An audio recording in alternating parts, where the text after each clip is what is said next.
नमस्कार दोस्तों, दमयंती क्लासेस में आपका बहुत स्वागत है।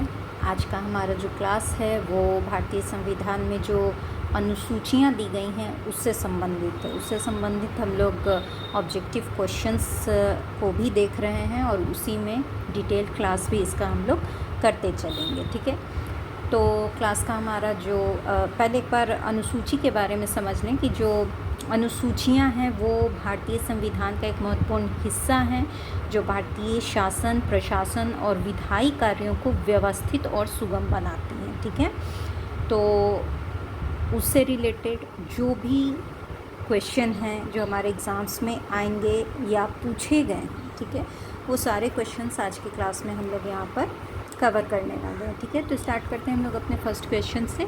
भारतीय संविधान में अनुसूचियों का प्रथम उल्लेख कहाँ मिलता है? ठीक है, सबसे पहले जब अनुसूची का उल्लेख हुआ था तो वो 1935 के भारत सरकार अधिनियम में हुआ था। ठीक है, सबसे पहले भारतीय संविधान में अनुसूचियों का उल्लेख 1935 के भारत सरकार अधिनियम में मिलता है। चूँकि भारतीय संविधान में जो 1935 का भारत सरकार अधिनियम है उससे बहुत सारी चीज़ें ली गई हैं, मैक्सिमम चीज़ें ली गई हैं। प्रमुख स्रोत जो है भारतीय संविधान का वो 1935 का भारत सरकार अधिनियम ही है। ठीक है, तो अनुसूचियों का प्रथम उल्लेख इसी अधिनियम में हुआ था। ठीक है, और इस समय 10 अनुसूचियों का उल्लेख हुआ था। ठीक है, 1935 के भारत सरकार अधिनियम में 10 अनुसूचियाँ थीं। ठीक है, नेक्स्ट हमारा क्वेश्चन है कि मूल संविधान में कितनी अनुसूचियाँ थी? ठीक है, मूल संविधान मतलब जब 26 जनवरी 1950 को संविधान लागू हुआ था, ठीक है, तो उस समय 8 अनुसूचियाँ थी। ठीक है, बाद में संविधान संशोधनों के माध्यम से बाकी की 4 अनुसूचियाँ जोड़ी गई हैं और वर्तमान में 12 अनुसूचियाँ भारतीय संविधान में। ठीक है, ये भी क्वेश्चन पूछा गया है कि वर्तमान में भारतीय संविधान में कितनी अनुसूचियाँ हैं? तो वर्तमान में 12 अनुसूचियाँ हैं। ठीक है, इसको हम लोग डिटेल ऑब्जेक्टिव क्वेश्चन के थ्रू ही अभी कर लेंगे। ठीक है, नेक्स्ट हमारा क्वेश्चन है कि भारत के 28 राज्यों तथा 8 केंद्र शासित प्रदेशों का उल्लेख किस अनुसूची में किया गया है? ठीक है, तो भारत के 28 राज्यों और 8 केंद्र शासित प्रदेशों का उल्लेख प्रथम अनुसूची में किया गया है। जो पहली अनुसूची है भारतीय संविधान के भाग 1 में अनुच्छेद 1 से 4 के अंतर्गत आती है और इसमें भारतीय राज्यों जो 28 राज्य हैं भारत के और 8 केंद्र शासित क्षेत्र हैं, प्रदेश हैं, उनके बारे में जानकारी मिलती है। ठीक है, तो प्रथम अनुसूची संबंधित है भारत के 28 राज्यों और 8 केंद्र शासित प्रदेशों से। ठीक है, ये क्वेश्चन भी एग्ज़ाम में पूछा गया है। क्लियर? नेक्स्ट हम देखते हैं कि किस अनुच्छेद में भारत को राज्यों का संघ कहा गया है? ठीक है, इम्पॉर्टेंट क्वेश्चन है, एग्ज़ाम में पूछा गया है, पूछा जाता रहता है। ठीक है, तो ध्यान देंगे, राज्यों का संघ अनुच्छेद 1 में कहा गया है भारत को। ठीक है, अनुच्छेद 1 में भारत को राज्यों का संघ कहा गया है और अगर अनुसूची आपसे पूछ ले तो पहली अनुसूची में। ठीक है, ये चीज़ समझ गए हम लोग। ठीक है, नेक्स्ट है कि नए राज्य के प्रवेश अथवा स्थापना का प्रावधान किस अनुसूची में आता है? ठीक है, तो नए राज्यों के प्रवेश या स्थापना का प्रावधान प्रथम अनुसूची में आता है अनुच्छेद 2 के अंतर्गत। क्लियर है? आगे हम लोग देखेंगे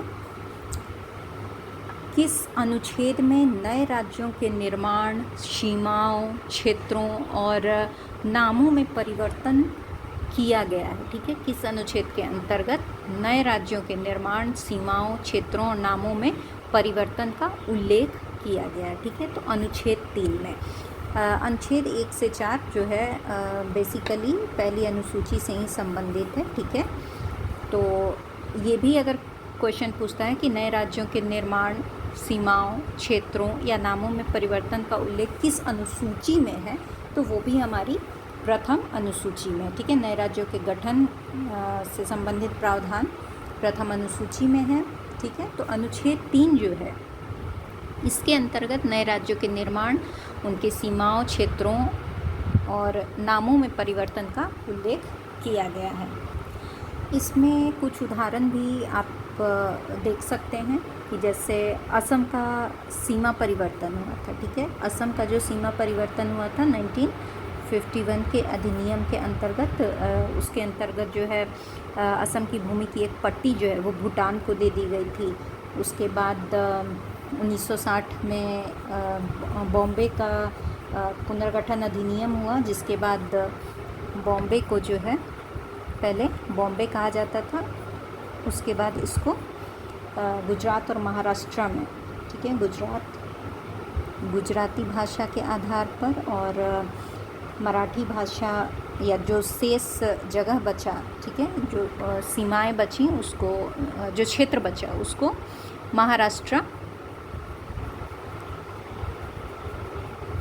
कहा गया, ठीक है। तो बॉम्बे का जो पुनर्गठन अधिनियम था 1960, ये भी इसी के अंतर्गत, ठीक है, अनुच्छेद 3 के अंतर्गत, पहली अनुसूची के अंतर्गत ये चीज़ें की गई। अब जैसे बिहार से झारखंड अलग हुआ है, ठीक है। उसके बाद मध्य प्रदेश से जैसे कि छत्तीसगढ़ अलग हुआ, फिर उत्तर प्रदेश से उत्तराखंड अलग हुआ। तो ये सारी चीज़ें जो होती हैं ये पहली अनुसूची के आधार पर ही होती है, और ये सारी चीज़ें जो होती हैं ये अनुच्छेद 3 के अंतर्गत होती हैं। क्लियर है? तो इसको आप लोग आसानी से अब समझ गए होंगे, ठीक है। नए राज्यों के निर्माण, सीमाओं, क्षेत्रों और नामों का जो परिवर्तन, ऐसे बहुत सारे काम हुए हैं, ठीक है। जैसे कि बिहार और यूपी का ही जो सीमा परिवर्तन अधिनियम था 1968 का, तो सीमाओं में भी जो बिहार यूपी की सीमाएं हैं उनमें भी व्यापक स्तर पर फेरबदल की गई थी। तो ये सारी चीज़ें पहली अनुसूची के प्रावधानों के अंतर्गत हुई और अनुच्छेद 3 भी इससे संबंधित है। क्लियर है? नेक्स्ट क्वेश्चन हम लोग देखेंगे, भारतीय राज्य व्यवस्था के विभिन्न पदाधिकारियों को प्राप्त होने वाले वेतन, भत्ते और पेंशन आदि का उल्लेख किस अनुसूची में किया गया है, ठीक है।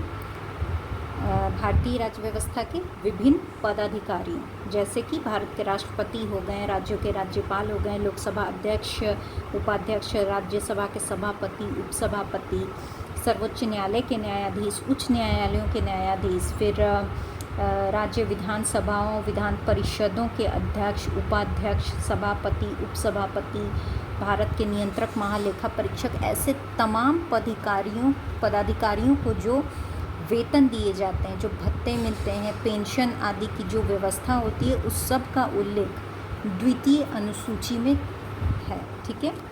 इन सब के बारे में द्वितीय अनुसूची में वर्णन किया गया है, ठीक है। नेक्स्ट हमारा है, विभिन्न पदाधिकारियों द्वारा पद ग्रहण के समय ली जाने वाली शपथ का उल्लेख किस अनुच्छेद में वर्णित है, ठीक है। तो अभी उन पदाधिकारियों के बारे में हमने डिस्कस किया, ठीक है। तो उन्हीं पदाधिकारियों द्वारा जब पद ग्रहण किया जाता है तो उस समय जो उन्हें शपथ दिलाई जाती है उसका उल्लेख तीसरी अनुसूची में किया गया है, ठीक है। पद ग्रहण के समय ली जाने वाली शपथ का उल्लेख तीसरी अनुसूची में किया गया है। क्लियर?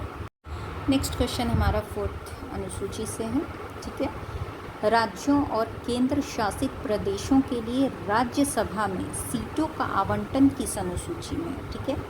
कहने का मतलब है कि राज्यों और केंद्र शासित प्रदेशों का राज्यसभा में जनसंख्या के अनुपात में जो प्रतिनिधित्व होता है उससे संबंधित जो भी प्रावधान है वो 4थी अनुसूची में, ठीक है। इससे अनुच्छेद 4 और 80 संबंधित हैं 4थी अनुसूची से, ठीक है। तो ध्यान रखेंगे, राज्यों और केंद्र शासित प्रदेशों के लिए राज्यसभा में सीटों का आवंटन 4थी अनुसूची में, ठीक है। 4थी अनुसूची किससे संबंधित है देख लिया हमने। अच्छा, अब थोड़ा इसमें ये देख लेते हैं कि जो राज्यसभा में सीटें हैं, ठीक है। तो राज्यसभा में कुल सीटें कितनी हैं? 250 सीटें हैं, ठीक है। 250 सीटों में 238 सीट जो हैं वो भारत के जो 28 राज्य हैं और 8 केंद्र शासित प्रदेश हैं उनके लिए हैं ये सीटें। 238 सीटें 28 राज्यों और 8 केंद्र शासित प्रदेशों के प्रतिनिधित्व के लिए सुरक्षित हैं।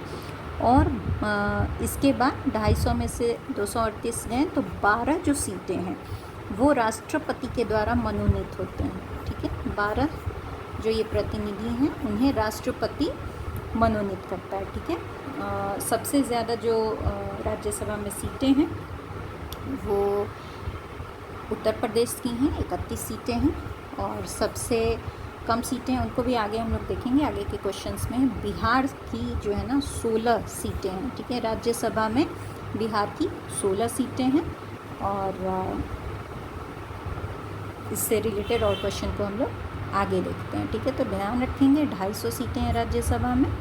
ठीक है, 238 सीटें राज्यों और केंद्र शासित प्रदेशों के लिए आवंटित हैं, और 12 सीट जो है वो राष्ट्रपति मनोनीत करते हैं। नेक्स्ट है, दिल्ली को राष्ट्रीय राजधानी क्षेत्र NCR कब घोषित किया गया? ठीक है, तो दिल्ली को NCR 1991 में, ठीक है, 69वें 69वें संशोधन अधिनियम के द्वारा घोषित किया गया है। ठीक है, संशोधन अधिनियम के द्वारा दिल्ली को NCR घोषित किया गया 1991 में। क्लियर? सो यहाँ पे है ये क्वेश्चन कि राज्यसभा में सबसे ज़्यादा सीटें किस राज्य की हैं? तो यूपी की हैं। अभी हमने समझा 31, ठीक है, 31 सीटें राज्यसभा की यूपी से आती हैं। क्लियर है? सबसे ज़्यादा सीटें यूपी से हैं। अब सबसे कम सीटों की अगर बात करें कि वो किन राज्यों से आती हैं, तो देख लेते हैं। ये 8 राज्य हैं। ठीक है, अरुणाचल प्रदेश, गोवा, मणिपुर, मेघालय, मिजोरम, नागालैंड, सिक्किम और त्रिपुरा। ठीक है, पूर्वोत्तर जो हमारे 8 राज्य हैं, ठीक है, 7 सिस्टर्स की बात यहाँ नहीं हो रही है। ये पूर्वोत्तर जो हमारे राज्य हैं उसमें बस असम को छोड़कर, ठीक है, बाकी सारे राज्य हमारे आ रहे हैं। ठीक है, अरुणाचल प्रदेश है, मणिपुर, मेघालय, मिजोरम, नागालैंड, सिक्किम, त्रिपुरा, 8 पूर्वोत्तर राज्य। ठीक है, 7 सिस्टर्स में असम, अरुणाचल प्रदेश, मणिपुर, मेघालय, मिजोरम, नागालैंड और त्रिपुरा है। सिक्किम नहीं है। ठीक है, सिक्किम को पूर्वोत्तर राज्यों की जो 7 सिस्टर्स हैं उनका भाई राज्य माना जाता है।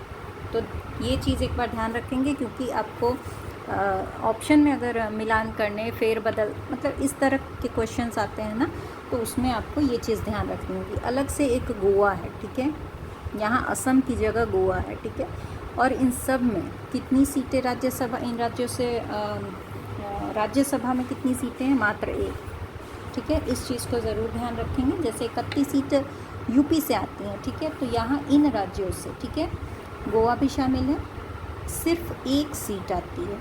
ठीक है, और इसमें जो असम है इससे 7 सीटें राज्यसभा में हैं। ठीक है, 7 सीटें असम से हैं, बाकी इन राज्यों से 1-1 सीटें हैं।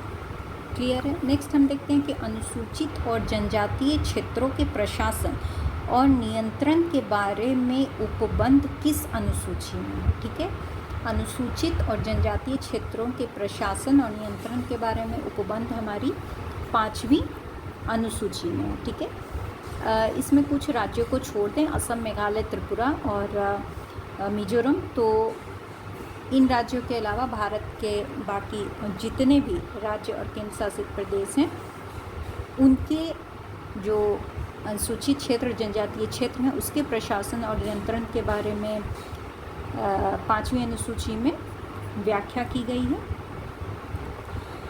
ये जो अनुसूची है 5वीं अनुसूची, इसका जो मुख्य उद्देश्य है वो भारत के जो ये ऐसे क्षेत्र हैं, अनुसूचित जनजातीय क्षेत्र हैं, इन क्षेत्रों में रहने वाले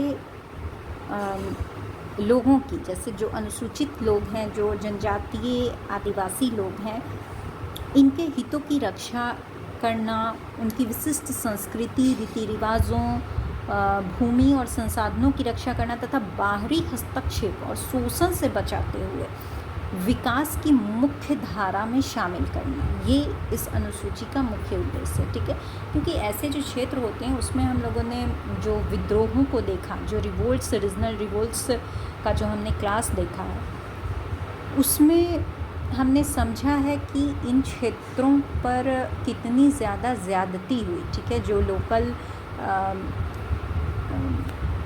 ज़मींदार थे, सामंत थे, अंग्रेज़ी सरकार थी, उसके अंतर्गत जो लोग थे, उन्होंने जितने अत्याचार किए, ठीक है, तो उसी को देखते हुए इस अनुसूची का निर्माण किया गया, ठीक है।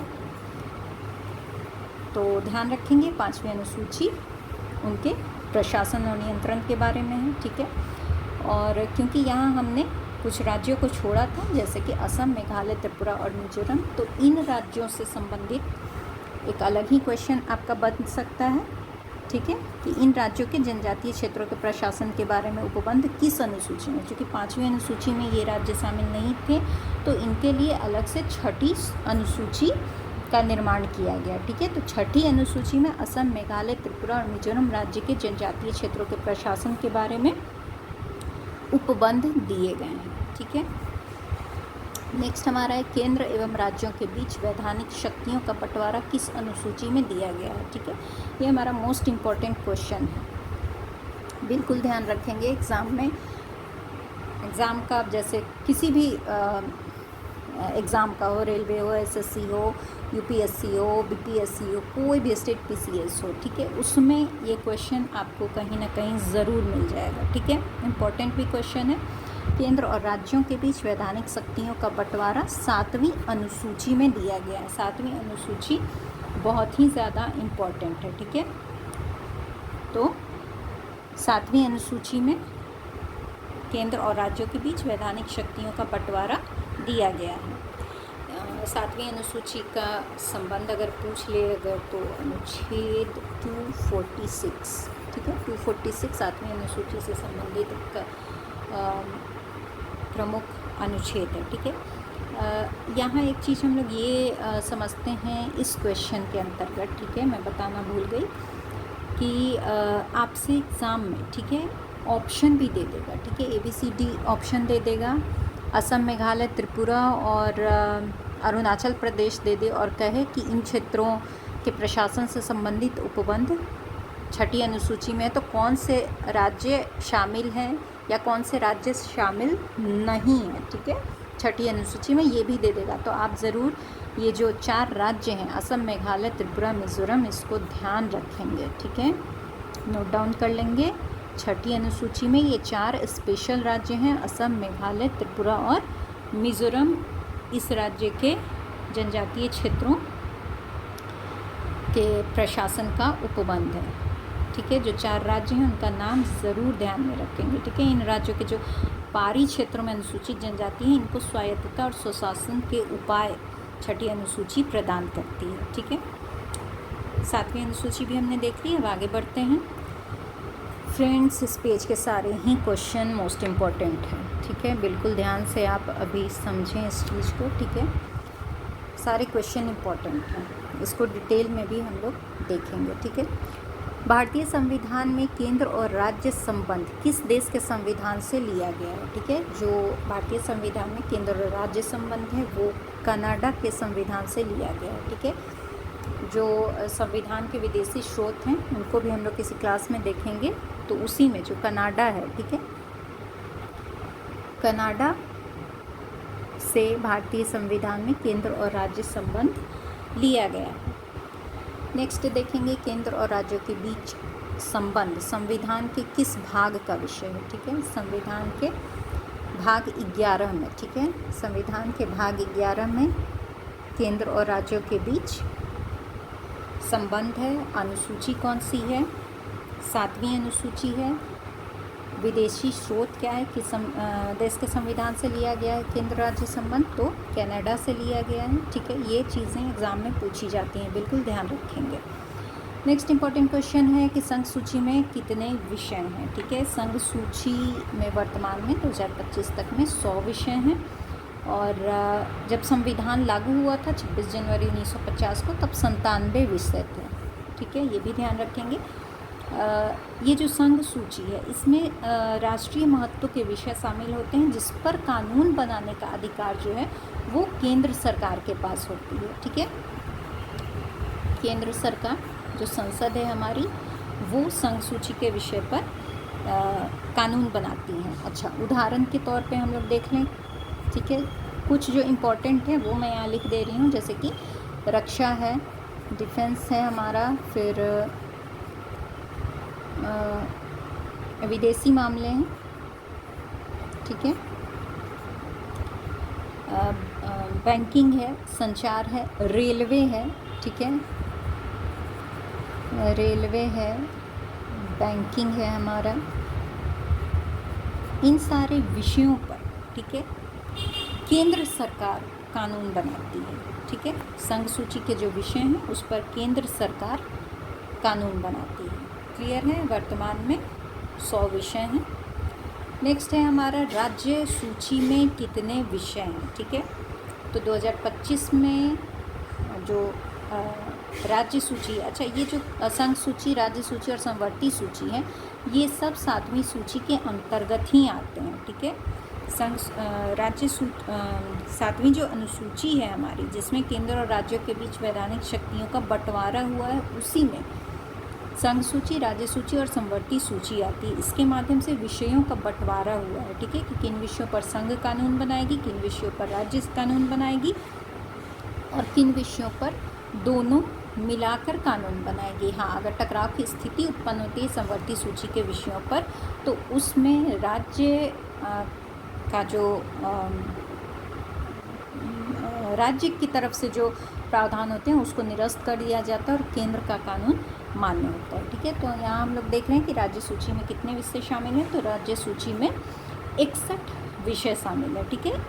ये जो राज्य सूची है, इसमें स्थानीय महत्व के विषयों पर राज्य विधानमंडल कानून बनाता है।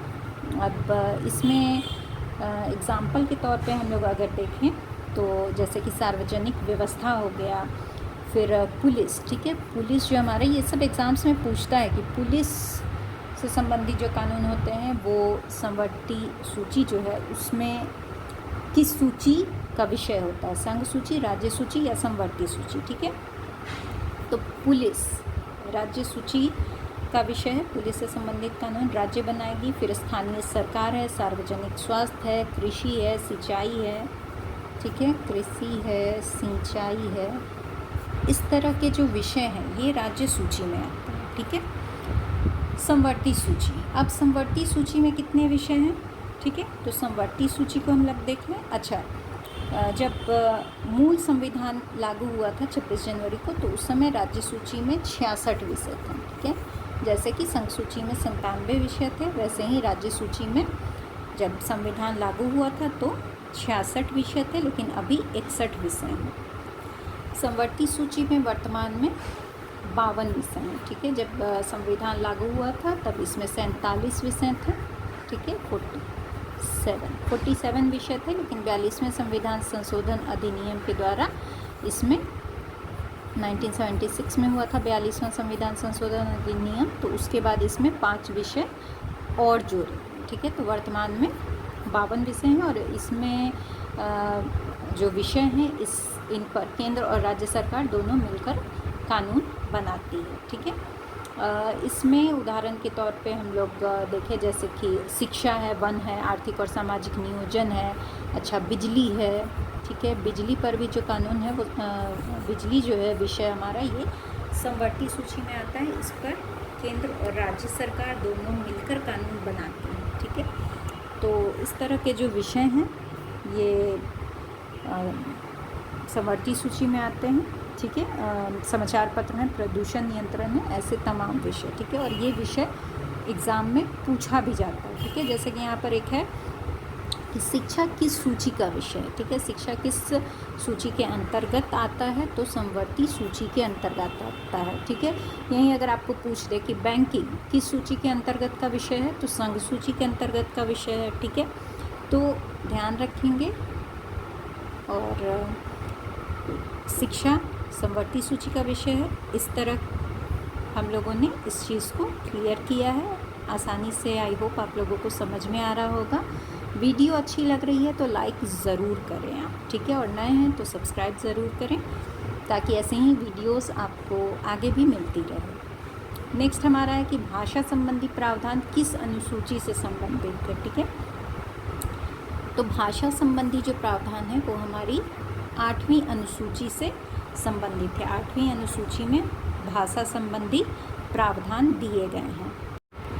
8वीं अनुसूची से भी बहुत सारे क्वेश्चन एग्ज़ाम में आते हैं, कभी ट्रिकी क्वेश्चंस भी आते हैं, मिलान करने के लिए भी आते हैं, इस तरह की भी क्वेश्चन आते हैं। तो जो भाषाएं हैं इनको भी हम लोग देख लेंगे ताकि एग्ज़ाम में हमें किसी तरह की कठिनाई ना हो। ठीक है, क्वेश्चन है हमारा कि संविधान द्वारा मान्यता प्राप्त कितनी भाषाओं को 8वीं अनुसूची में शामिल किया गया है। ठीक है, तो 8वीं अनुसूची में 22 भाषाएं हैं अभी फ़िलहाल। ठीक है, जब संविधान लागू हुआ था तो 14 भाषाएं थीं, लेकिन बाद के संविधान संशोधन के द्वारा 8 भाषाएं इसमें और शामिल की गई हैं। ठीक है, तो जो 14 भाषाएं थी स्टार्टिंग में, ठीक है, उनको देख लेते हैं। असमिया, बांग्ला, गुजराती, कन्नड़, हिंदी, कश्मीरी, मराठी। कन्नड़ कर्नाटका में बोला जाता है, असमिया असम में, बाकी सब हम लोग देख ही रहे हैं। मलयालम, उड़िया, जो कि ओडिया नाम बदल दिया गया है ओडिया भाषा का। पंजाबी, संस्कृत, तमिल, तेलुगु, उर्दू। ठीक है, ये 14 भाषाएं जो हैं हमारी, ये मूल संविधान में भी थी, अभी भी हैं। इसके बाद 8 जो और भाषाएं जोड़ी गई हैं उनको हम लोग देख लेते हैं। सिंधी है, कोंकणी, मणिपुरी, नेपाली, बोडो, डोगरी, मैथिली और संथाली। ठीक है, ये भाषाएं बाद के संशोधनों द्वारा जोड़ी गई हैं। सिंधी को 21वें संशोधन अधिनियम के द्वारा 1967 में जोड़ा गया है। उसके बाद 1992 में 71वें संशोधन अधिनियम के द्वारा कोंकणी, मणिपुरी और नेपाली भाषा को जोड़ा गया है। इसके बाद 2003 के 92वें संशोधन अधिनियम के द्वारा बोडो, डोगरी, मैथिली और संथाली भाषा को इसमें शामिल किया गया। ठीक है, बिहार का एकमात्र जो जिस भाषा पर सिर्फ बिहार का अधिकार है, मैथिली। ठीक है,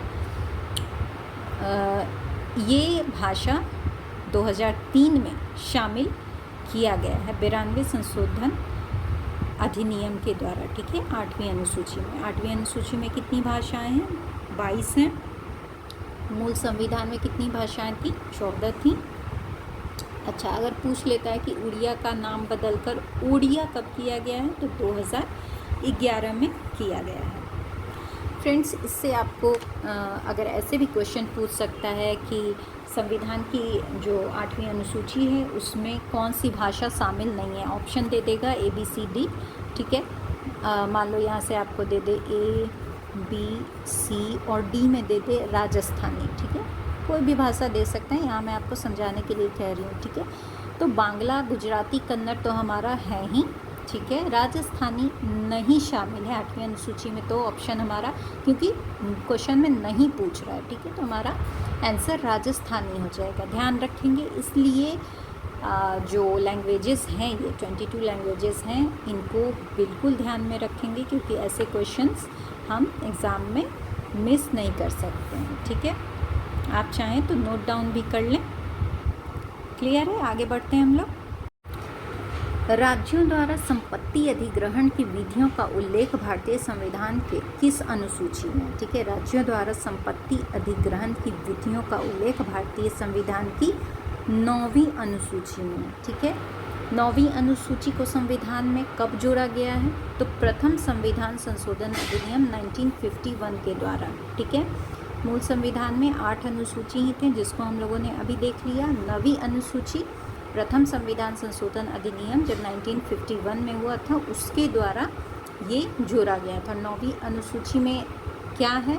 तो राज्यों द्वारा संपत्ति अधिग्रहण की विधियों का उल्लेख है। ठीक है, वर्तमान में 9वीं अनुसूची में कितने अधिनियम हैं? तो 284 हैं। ठीक है, ध्यान रखेंगे, 9वीं अनुसूची में कितने अधिनियम हैं? 284 है। और इसमें जो अधिकांश कानून हैं, जो अधिनियम हैं, वो भूमि सुधार और ज़मींदारी उन्मूलन से संबंधित हैं और इन्हें आमतौर पर अदालतों में चुनौती नहीं दी जा सकती। हाँ, विशेष परिस्थितियों में यदि संविधान की मूल संरचना का उल्लंघन हो रहा है तभी इसको अदालत में चुनौती दी जा सकती है। ये फैसला सुप्रीम कोर्ट ने, ठीक है, 2007 में एक मामला आया था IR कोएल्हो और तमिलनाडु राज्य के बीच का ये मामला था। इसमें सुप्रीम कोर्ट ने ये फैसला दिया था कि अगर मूल संरचना जो है संविधान की उसका उल्लंघन हो रहा है तब 9वीं अनुसूची में जो बातें दी गई हैं उसके विरोध में अदालत में चुनौती दी जा सकती है। और इससे पहले 1973 में भी जब केशवानंद भारती बनाम केरल राज्य का जो मामला सामने आया था उसमें भी सुप्रीम कोर्ट ने इसी तरह का फैसला दिया था कि उसमें भी जो संविधान की मूल संरचना है उसका उल्लंघन न हो, ठीक है, उसको एक स्थायित्व प्रदान किया गया मूल संरचना को, ठीक है। तो ध्यान रखेंगे 9वीं अनुसूची में कितने अधिनियम हैं? 284। नेक्स्ट हम देखते हैं राजनीतिक दलों के दल बदल संबंधी प्रावधान किस अनुसूची में है? तो 10वीं अनुसूची में, ठीक है। इसे दल बदल विरोधी कानून भी कहा जाता है। पहले संसद सदस्यों को इसमें इस्तीफ़ा देना होगा, उसके बाद फिर से चुनाव के लिए अपना नामांकन पत्र शामिल करना होगा और उसके बाद ही वो उनका दल बदल कारगर हो पाएगा। इससे पहले क्या होता था कि भारतीय राजनीति में दल बदल जो है ये एक बहुत आम समस्या बन गई थी। सदस्य बिना किसी परिणाम के आसानी से अपनी पार्टी बदल लेते थे, जिससे राजनीतिक अस्थिरता पैदा हो जाती थी। किसी दल से इलेक्शन जीत लिए और फिर उस दूसरे दल को ज्वाइन कर लेते थे। तो ऐसी चीज़ें जो थीं राजनीति को बहुत ही ख़राब कर रही थी। दल बदल तो अभी भी होती है, लेकिन अब एक तरीका है और उससे वैसी अराजकता उत्पन्न नहीं होती है, ठीक है। 10वीं अनुसूची को संविधान में कब जोड़ा गया है? तो 52वें संविधान संशोधन अधिनियम 1985 के द्वारा 10वीं अनुसूची को जोड़ा गया है। मतलब 1985 से दल बदल विरोधी कानून सामने आया है, ठीक है। क्लियर है ना? नेक्स्ट हम देखते हैं कि इस अनुसूची में राज्यों को पंचायती राज व्यवस्था स्थापित करने के निर्देश दिए गए हैं, ठीक है। पंचायती राज व्यवस्था से संबंधित कौन सी अनुसूची है? 11वीं अनुसूची। ये क्वेश्चन भी इम्पॉर्टेंट है। 11वीं अनुसूची पंचायती राज व्यवस्था से संबंधित है, ध्यान रखेंगे। 11वीं अनुसूची को संविधान में कब शामिल किया गया? ठीक है, तो 11वीं अनुसूची 1993 में शामिल हुआ 73वें संविधान संशोधन अधिनियम के द्वारा, ठीक है। 11वीं अनुसूची को 73वें संविधान संशोधन अधिनियम 1993 के द्वारा भारतीय संविधान में शामिल किया गया है, ठीक है। कोई परेशानी नहीं है हमें। नेक्स्ट हमारा है, लास्ट है 12वीं अनुसूची, ठीक है। कौन सी अनुसूची नगर पालिका की स्थापना और उनके दायित्वों से संबंधित है? ठीक है, तो 12वीं अनुसूची जो है इसमें नगर पालिका की स्थापना और उनके दायित्वों से संबंधित प्रावधान है, ठीक है। इसमें शहरी क्षेत्र की स्थानीय स्वशासन संस्थाओं को कार्य करने के लिए 18 विषय प्रदान किए गए हैं, ठीक है। 12वीं अनुसूची में नगर पालिका है, ध्यान रखेंगे। और 11वीं अनुसूची जो है उसमें पंचायती राज व्यवस्था है और पंचायती राज संस्थाओं को कार्य करने के लिए 29 विषय प्रदान किए गए हैं, ठीक है। नगर पालिका के लिए 18 विषय हैं और पंचायती राज व्यवस्था के लिए 29 विषय प्रदान किए गए हैं, जिससे ये संस्थाएं सुचारू रूप से कार्य कर सके, ठीक है। 12वीं अनुसूची को संविधान में कब जोड़ा गया है? तो 1993 के द्वारा 74वें संशोधन अधिनियम के द्वारा जोड़ा गया है 1993 में। क्लियर? तो आज का क्लास हमारा अनुसूचियों से रिलेटेड था, जो कि एक इम्पॉर्टेंट क्लास था किसी भी एग्ज़ाम के लिए। तो आप लोग ज़रूर इस चीज़ को ध्यान में रखें, इससे क्वेश्चन हमारे एग्ज़ाम में आते हैं। तो अब आई होप कि कोई क्वेश्चन आपका छूटेगा नहीं, ठीक है। नेक्स्ट वीडियो में मिलती हूँ, तब तक आप लोग अपना ध्यान रखें, खूब सारा पढ़ाई करें। धन्यवाद।